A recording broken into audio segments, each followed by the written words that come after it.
Hey, hey, hey, ladies and gentlemen, it is another glorious Sunday where the Broncos tough it out in the fourth. I mean, let's be so for real. Best fourth quarter team in the league. Let's just be honest. We may be putting up 33, we may be putting up 3. Either way, we're clutching it out and we're winning. And at the end of the day, that's what matters. All right, let's be honest. That is what matters because the fourth quarter is what wins games. What matters is who's got the higher number at the end of the game. It may not always be pretty the first 3 quarters for the Broncos, but the fourth quarter is what matters. It's how we. It's not how you. It's not about how you start. It's about how you finish. But let's talk about this game real quick. Broncos get the dub at home over the Chiefs. I said this in my last video that this was a must-win for us, and I still stand by that. You know, like it wasn't the end of the world if we lost, but you leave this game feeling much better if you win. No Patrick Surtain, no J.K. Dobbins, no Alex Singleton, a couple other bangs and bruises. But those were the main 3, and we still come out with the dub at home over the Chiefs. Moves us to 9-2, 6-0 at home, drops the Chiefs to 5-5 and 1-4 on the road. I mean, big game. Big game. Let me start with the negatives. Let me just start with the negatives. And there's really only one that I can think of off the top of my head. And that's Mr. Riley Moss. Well, no, there's two. Okay.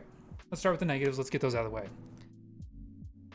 Riley Moss, again, just absolutely getting penalized, dude. I mean, like, okay. I give him a lot of shit.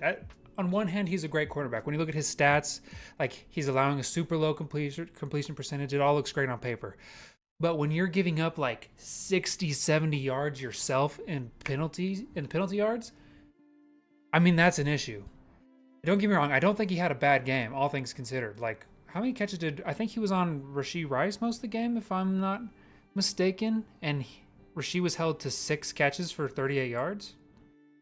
Right? I mean, I'm pretty sure he was on him, right? Am I wrong? Or maybe Worthy? I think he was on Worthy. The big turnover, or the big penalty was on Worthy. He only had 3 catches for 25 yards. All things considered, like coverage-wise, he had a great game.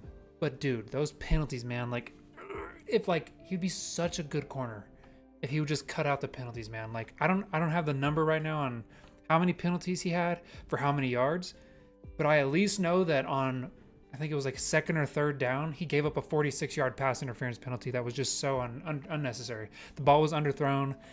It was maybe catchable, but it didn't seem like it. You know, it was going to be a tough catch, but he grabs onto him and he penalizes him, man. Like, I want to like Riley Moss, but he's making it very difficult right now for me. He's making it very difficult. I don't know what to do. I don't really know like the situation because it's like on one hand, great cornerback, great defense. On the other hand, so many penalty yards a game. So I don't know. He confuses me. I can't decide if he's good or not, but he is pissing me off at the end of the day. He is pissing me off with all these penalties. If he could just cut those out, we'd be happy.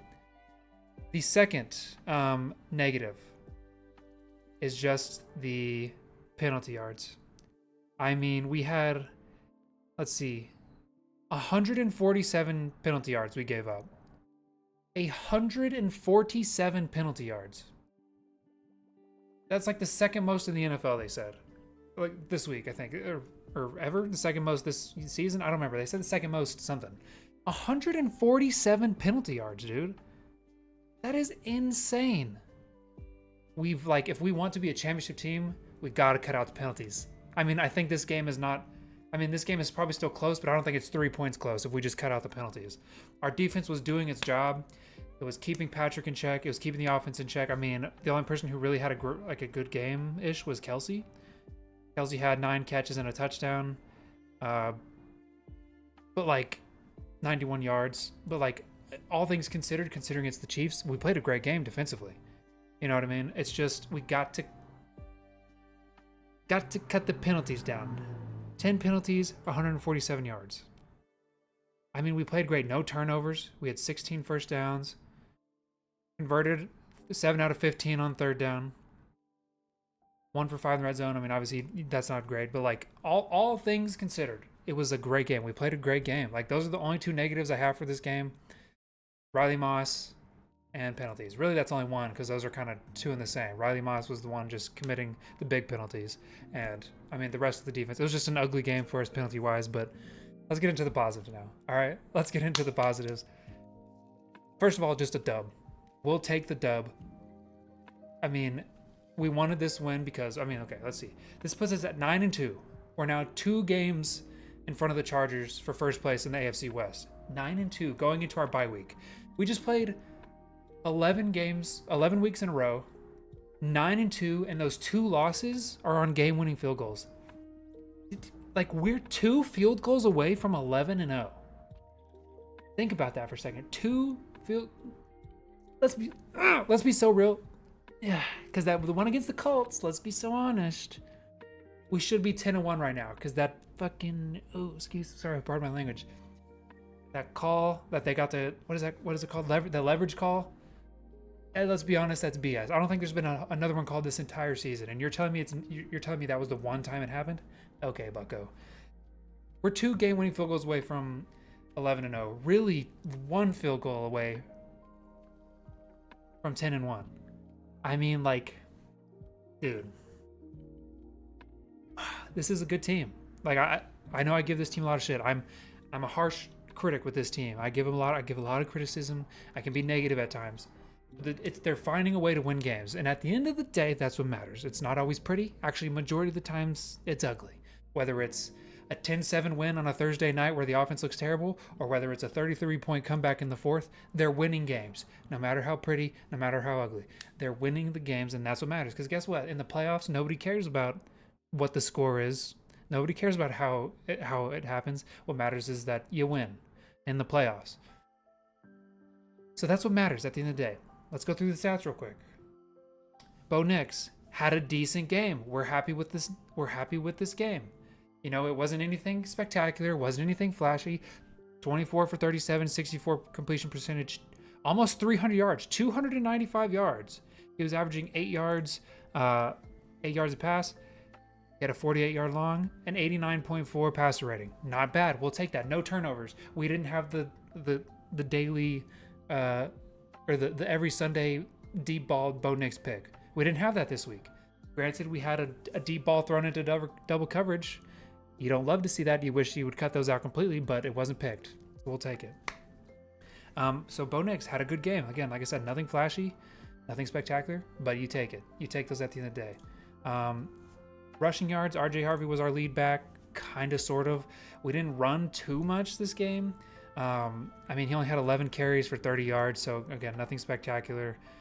He did have 3 receptions, though, for 20 yards. You know, I like RJ Harvey as a receiving back. Let's see, Jaleel McLaughlin, 6 carries for 19 yards. So our rushing attack definitely took a hit. Granted, the Chiefs have a good rushing defense, but it definitely took a hit without Dobbins being there. Like, it's a big loss for us without Dobbins the rest of the season, but you know, that's football. You got to do what you got to do. I think RJ Harvey can be a decent back. You know what I mean? Obviously, this is when you wish you still had Javonte Williams. You know, maybe Bidet starts to get some work. Maybe Deuce Vaughn will start to get called up and get some work. You know, we'll see. But I think RJ Harvey is very capable of being a lead back. Obviously, he's a rookie, so I think, you know, he just has to develop. But I think he's very capable.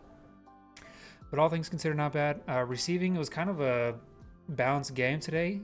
I prefer this for sure. I mean, Franklin only had, 8 targets for 4 receptions. I mean, he was still, I think, the main target, 8 receptions. He had the clutch catch. Him and Bo had that clutch connection down there late in the 4th that got him into field goal range. That was a huge play for us. I don't mind Franklin. He did have a drop still. I think Franklin's going to be a great player for us as he continues to develop. You know, you just want to cut out the drops. You're still a little confused as to why Sutton only is getting out targeted by him. Well, actually, no. This game they were tied for targets, so that you love to see it. A balanced passing attack. This is exactly what I said in my last video. You would love to see more balance. You don't want to see Cortland getting. I mean, Sutton is a good receiver. He is a good player. You don't like to see him getting out only 3-4 targets a game. So 8 targets, 4 catches for 59 yards. And then what did I just say for Franklin? 8 targets, 4 catches for 84 yards. So you know what I mean? Like very balanced attack there. Obviously, you would love to watch your team score more than 1 touchdown a game, but again, we're going up against a good team, good defense. We'll take the ugly wins when we get them. All things considered, a great game, a great dub. Going into the bye week 9-2, undefeated at home, still 6-0 at home. You love that you've already split the series, at least split the series with the Chiefs. Now the next big test for us is finishing out the season strong and getting a win over the Chargers for sure. You definitely need to win over the Chargers. That's one of our losses this season. So moving forward, that's like a big goal. Obviously, you want to just finish the season strong, but like that's a game you have circled is just getting your get back against the Chargers, splitting the series. Christmas Day against the Chiefs. You beat them once, you know you can beat them again. So I think this is just a huge confidence boost. Again, no Pat Surtain, no J.K. Dobbins, and you still beat like the defending AFC champion Chiefs. Like I know that their season hasn't been the best. I know they're 5-4 and now they're 5-5. So like on paper they look mediocre, but you know, like anybody that watches knows they're still the Chiefs. So you feel great about getting this win. It's such a huge confidence boost. No Surtain, no Dobbins. To think the next time you play them, you will have Surtain back. You will maybe have, I don't know how long Singleton's out for, but you may have Singleton back. More so worried about Surtain. To know that you can beat them without Surtain, like you just know the potential's there. To know that you can play a balanced game offensively like this and get a win, huge confidence boost for the offense. Again, it wasn't still spectacular. You don't leave this game thinking like, wow, what a good offense. But you definitely feel a lot better than you did with the Raiders game. You know what I mean? Much more balanced attack. Let me give a moment. The play calling this game, not terrible. Thank you, Sean, for like not doing what you normally do. Thank you for shaking it up. Thank you for having a balanced passing attack. I mean, Bo threw the ball 37 times. You love that. Like you want to see Bo throw the ball 40 times again. He's good enough to do it. He still wasn't perfect. You know what I mean? Like there were still some play calls that like you didn't love. You know what I mean? Like we were 2nd and 15, and instead of, I just hate when we start off our drive with 2 behind the line plays. There was a drive where we started off with a toss, they catching the ball 3 yards behind the line of scrimmage and trying to make room. And then we ran, I think it was like a bubble screen right after or some kind of screen right after. So 2 plays in a row where you're starting behind the line of scrimmage and just trying to make your way forward. You don't love those still, but I know you got to mix them in sometimes, but there was not nearly as many as there has been other games. So we're thankful for that. Thank you, Sean, for not doing that. Thank you for letting Bo throw the ball more. Bo, thank you for executing. Thank you for playing a much cleaner game. Still wasn't perfect.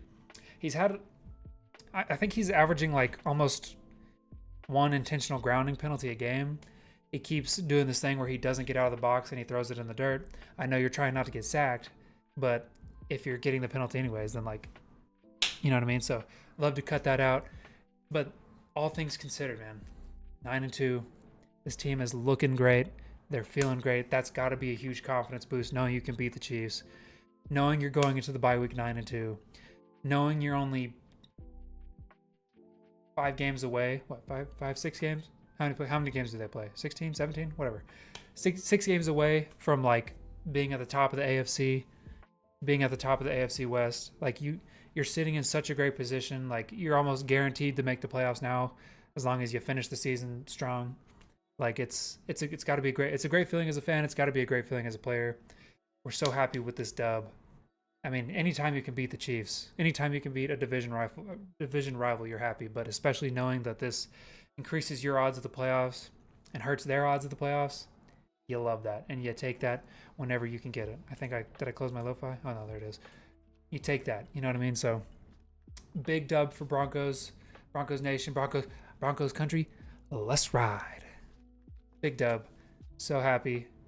We get to take next week off. No stress for a week finally. Maybe they'll come back after the bye week and the offense will be even better. That's another thing. Hey, okay, last point. I know I'm bad about rambling. We've played 11 games in a row. We played like 6 within 32 days or something like that. I saw the stat again. I don't remember. That's a lot of games to play within 32 days. And the fact that they won all of them, we're on a 7-game win streak right now, I think. I want to say. Yeah, I think we're on a 7-game win streak. Going into the bye, you finish strong even with a banged up lineup. You're going to get Surtain back after the bye. You're going to be rested up. Like, Oh yeah. Oh yeah. We're feeling great. Finished strong. We're tired, but like now the team gets 2 weeks until they play again.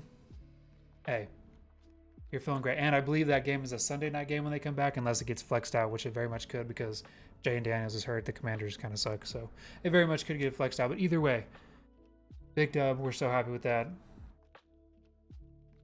Big, huge. The aura from someone tried. My friend Shelby, talking to you, tried saying Bo Nix had no aura. 33-point comeback in the fourth. Just threw for 300 yards. Didn't have a touchdown. This is Bo Nix's first game in a while without a touchdown, which that's kind of a bummer. You know what I mean? I think he broke his streak of, he's had like a touchdown a game for a long time, so he broke his streak. But out through Mahomes, freaking no interceptions. I mean, played a clean game, couple clutch dots in that game. That's aura. I need all my believers to rise up. He's developing. He's getting better and better. I'm telling you, the more comfortable he gets in the pocket, the more he sets his feet, and then the more comfortable he gets moving his legs and running like he knows he can. He had to scramble this game. The more comfortable he gets in the pocket, holding his feet, and the more comfortable he gets running and scrambling instead of just tossing it in the dirt, or you know what I mean, the better he'll be, and the possibilities are endless. Ladies and gentlemen, going into the bye 9-2, we're feeling so good. This team is looking better. There's still some things we got to clean up, but all things considered, we are so hyped right now. Okay, I'm done. I'm not going to get to 20 minutes. Thank you guys for watching if you did. If you're a Broncos fan, comment. Let's get hype. You know what I mean? Let's get hype together. Anyways, all right. Broncos country, let's ride.